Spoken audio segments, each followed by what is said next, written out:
My whole farm is run by GPS, which is precision agriculture. We use that for tillage, which, like I said, it's minimum till now. We go over it once in the fall.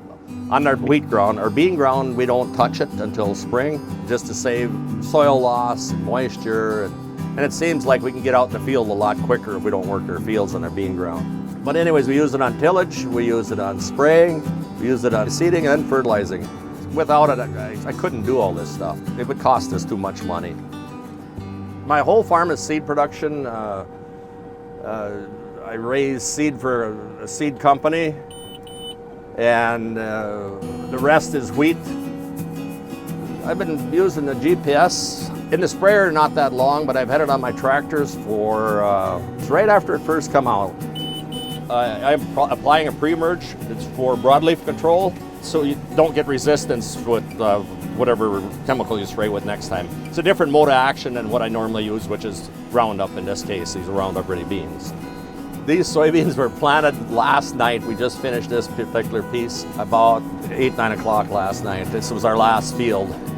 This ag technology makes farming more efficient. For one, precision agriculture not only saves money for me, saves the environment by not over-applying, and it saves a lot of stress. The stress level on the farmer is way less. I used to spray, I'd spray, and I'd used to take a break every load almost without the GPS, because you gotta watch so close. Now you just push the button. It's awesome here now. And also my fertilizer control, that really is impressive. I used to do it manually, and then I'd forget to turn it on.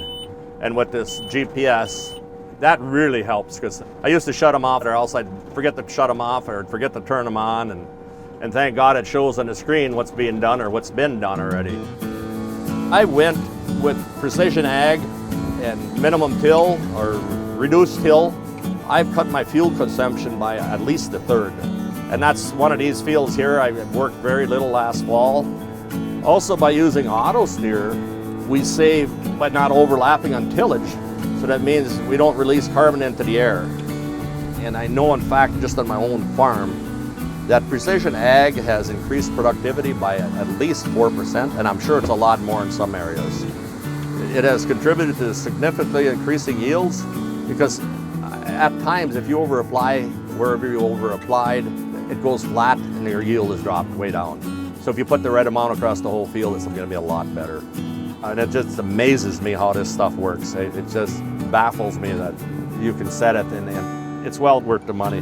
At cultivation, you'd go out there and, well, it looks like we're skipping. Well, you look back, no, we aren't skipping. That's how close we are. We're within a foot. I like to overlap a little bit just so we don't have any skips. Seeding, we're on within 6 inches about. But they sure made life easy, especially when we unload on the go with the combine. You can watch what you're doing versus watch where you're going.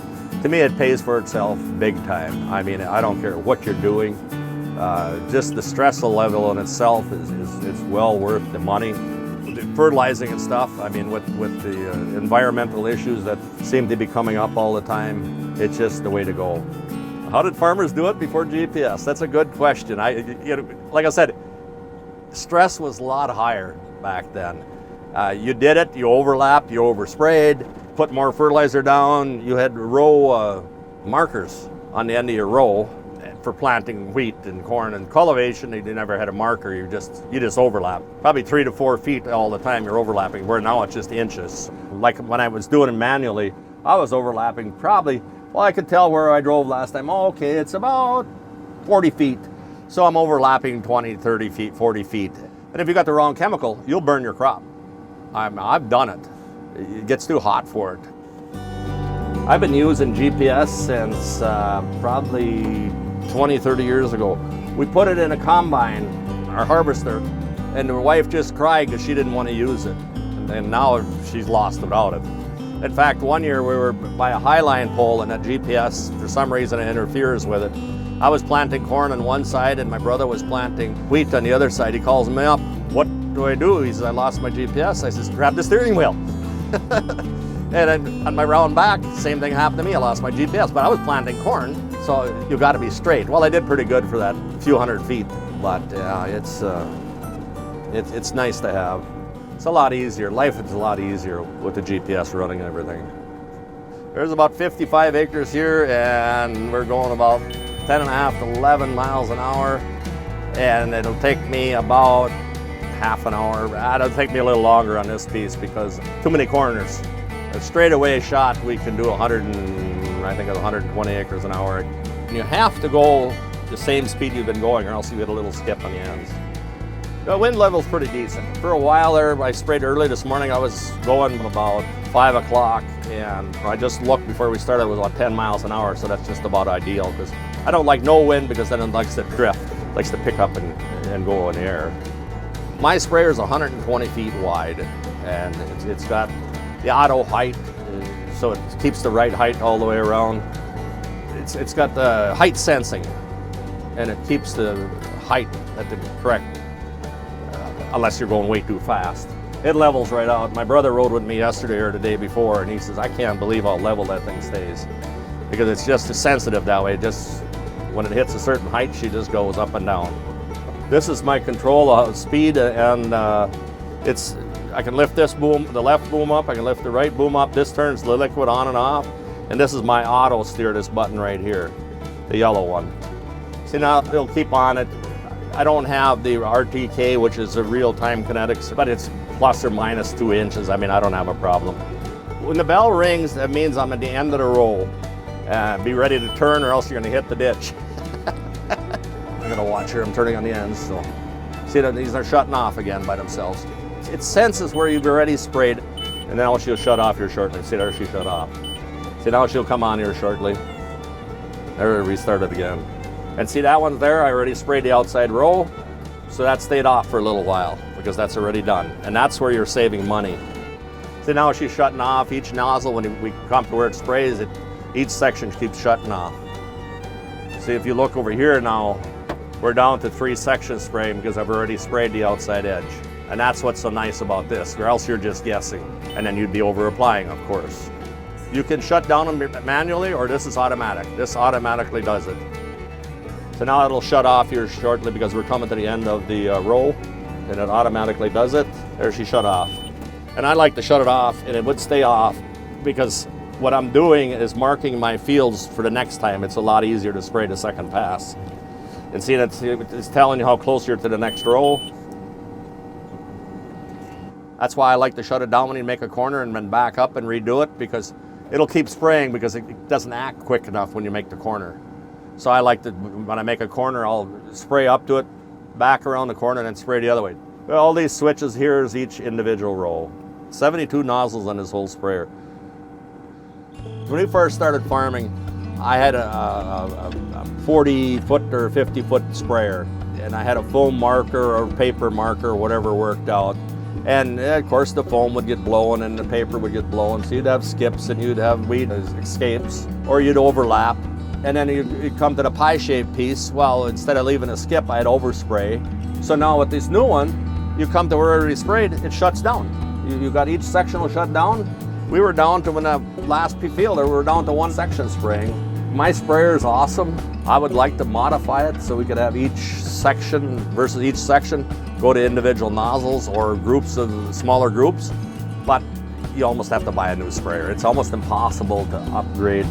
You can do it, but by the time you spend all that money, you're better off buying a new one. I have used the NRCS programs in the past to help defer some of the costs to start out with the funding of this new technology.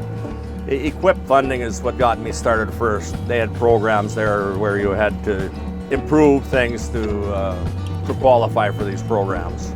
How I got my drill was, I had one similar, but I wanted to get the new drill, which has got these automatic shutoffs in there. And I used the CSP program. And that was one of the things that helped. It was an incentive to get me to buy this new drill for this automatic shutoffs on there. That was 3 years ago we did that. NRCS in our area has been, especially with Kathy there and the people we have in the office now, it's pretty awesome. They're really helpful, the best they can. I mean, you know, they got rules and limitations, so they can only do so much. But yeah, it's so far so good. I mean, I'm really impressed with the people up in Roseau.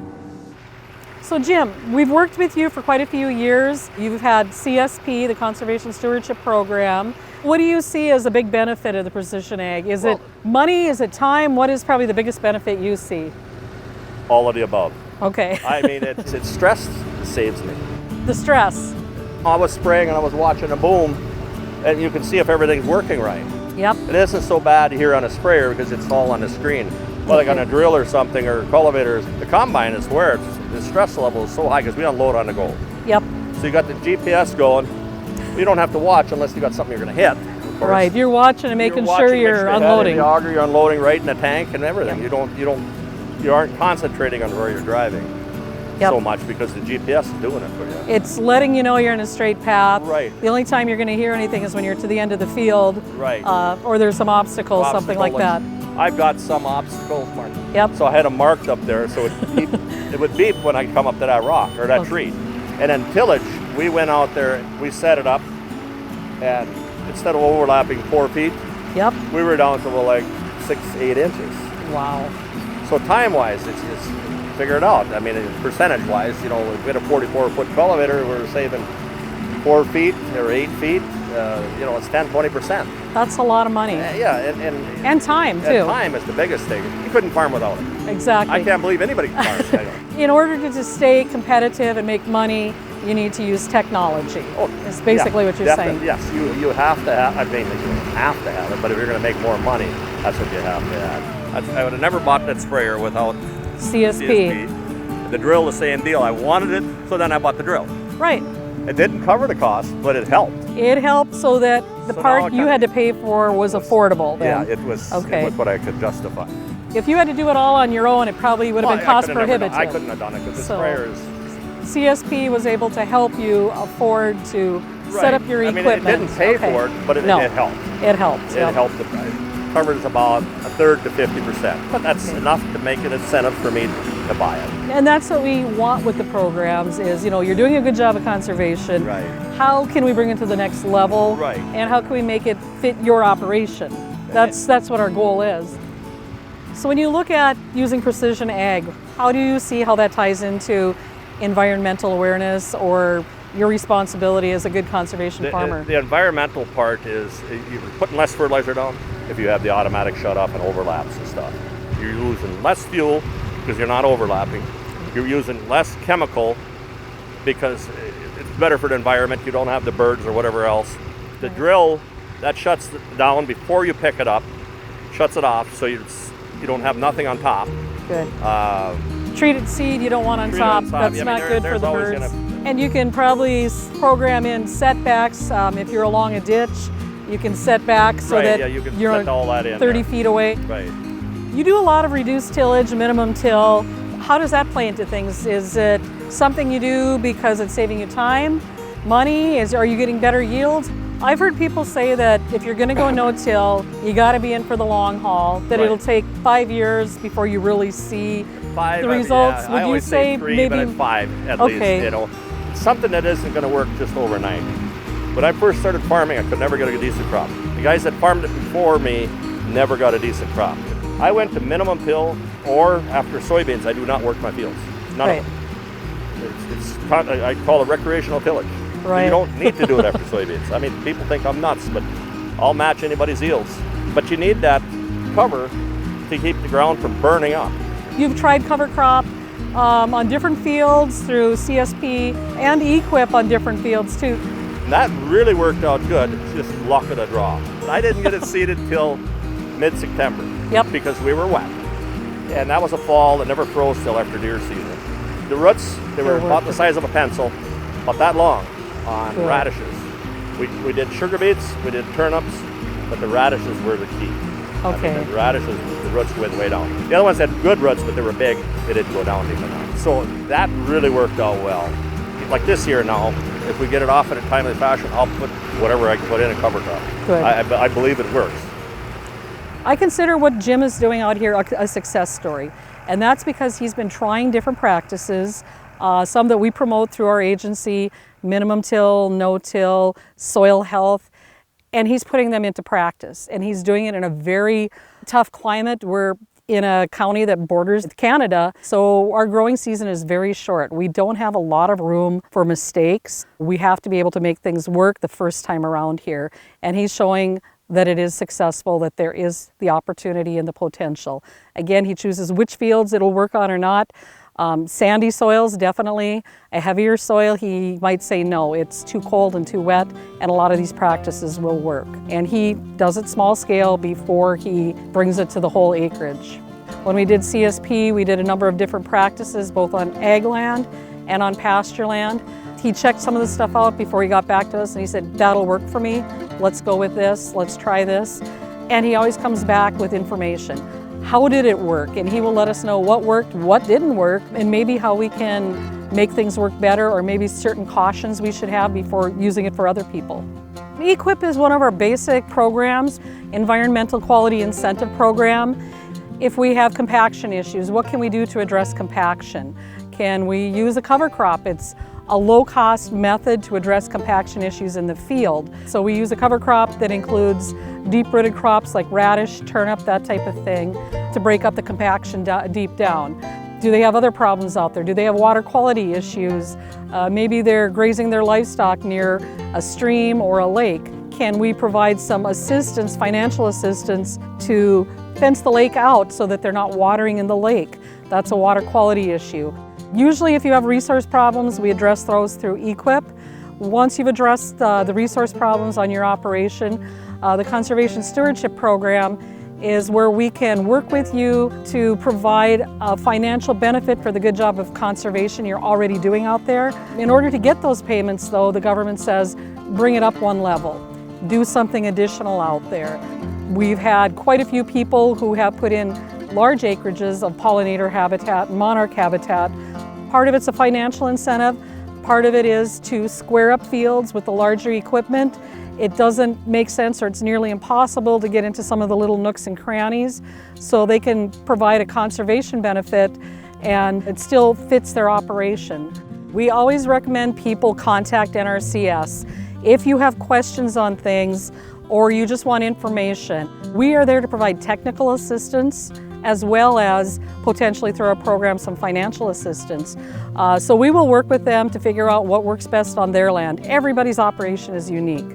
Where are the sources of water, maybe some sensitive areas, maybe there's some high dry ridges or hillsides, or maybe some wetlands, but how can we best utilize your land for your operation? We always say, ask. We want to be there. We want to understand your operation. We want to know what you are doing and where you want to be down the road so that we can fit our programs around your operation to make you profitable and sustainable.